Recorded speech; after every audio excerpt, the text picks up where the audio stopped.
Bienvenido. Hoy revisaremos la estructura de los textos académicos. En esta oportunidad nos concentraremos en cómo se elabora el trabajo de investigación. Cada vez que aparezca el icono pausa, significa que puedes pausar el video para leer la información brindada. ¿Qué es un texto académico? Se denomina texto académico a aquel que proporciona información científica acerca de una disciplina. Para este propósito, recurre a estrategias discursivas como la exposición, la explicación, la descripción y la argumentación. Estos textos se redactan, se leen y analizan, generalmente en el ámbito académico, posgrado, pregrado, por lo que deben sujetarse al rigor científico. ¿Cuáles son las características del texto académico? Es objetivo porque se basa en datos reales o comprobados. Tiene un propósito, demostrar un conocimiento o resultado, comprobar hechos, resolver problemas, etc. Emplea un léxico preciso y formal, es decir, debes emplear un vocabulario adecuado y no coloquial o ambiguo. ¿Cuáles son los principales géneros de un texto académico? El artículo académico, el estado de la cuestión, la monografía, los ensayos, artículos de opinión, las tesinas y las tesis. En esta oportunidad nos concentraremos en cómo se elabora el trabajo de investigación. ¿Cuál es la estructura que presenta un texto académico? El texto presenta tres partes: la introducción, desarrollo o cuerpo argumental y conclusión o cierre. Revisemos cada uno.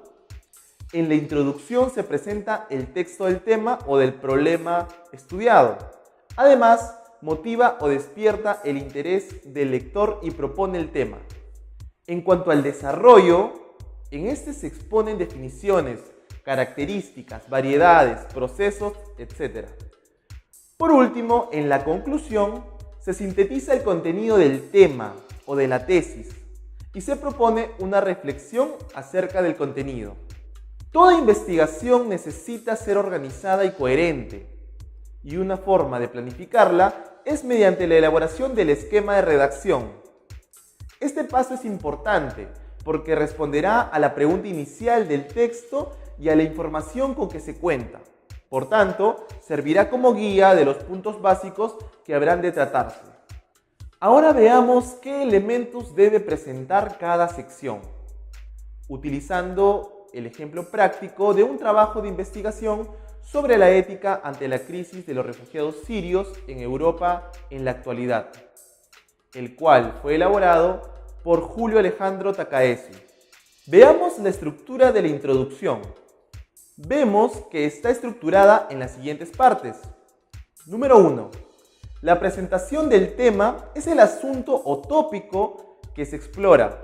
Además, se incluye la pregunta que se desea investigar. Número 2. La postura del trabajo es la afirmación o suposición que hace el investigador respecto del problema. Número 3. Las definiciones básicas son los términos que se requiere conocer para comprender el tema tratado. Número 4. El contexto hace referencia a la realidad en la que se manifiesta el fenómeno o problema, ya sea social, cultural, económico, etc. Número 5.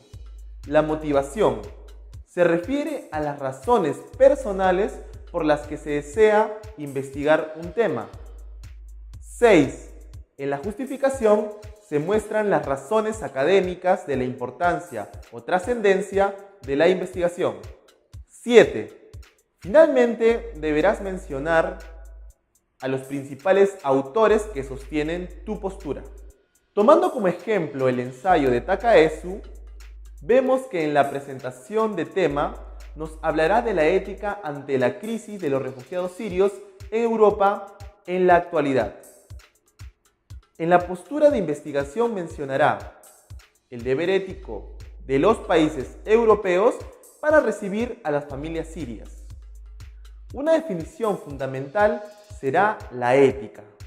El autor considerará el contexto histórico.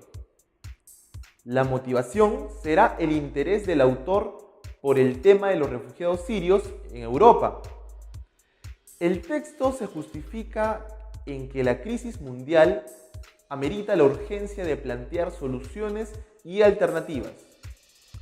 Y algunos autores de los que toma sus ideas son Richard Rorty, Miguel Giusti y Gonzalo Gamio.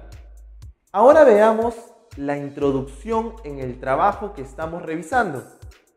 Para presentar el tema puedes empezar mencionando algún hecho, incidente o citas que puedan ejemplificar e introducir al lector en el tema. En el siguiente párrafo redacta de manera explícita el tema a desarrollar.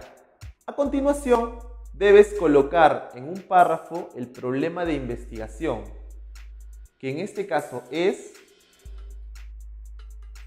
Luego, debes mencionar la postura que adoptarás respecto a tu tema.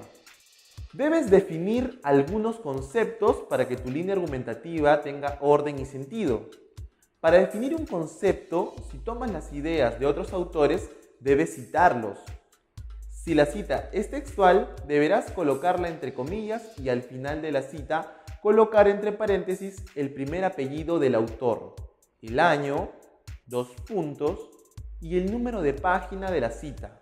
El contexto del tema, como mencionamos, son los factores que lo delimitan.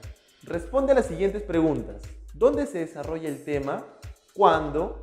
Y siendo más específicos, ¿bajo qué gobierno? ¿Qué situación económica?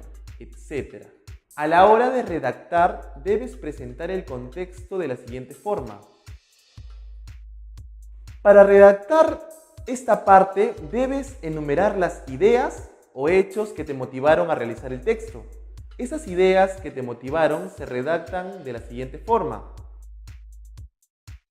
La justificación responde a la siguiente pregunta: ¿por qué es importante escribir este texto? Entonces debes señalar los puntos que le dan importancia a tu texto a un nivel académico y coyuntural. Se redacta de la siguiente manera. Estos son los autores que se van a utilizar en el ensayo. Recuerda que si tomas una idea de un autor, debes citarlo. Y como ves, se puede redactar de esta manera.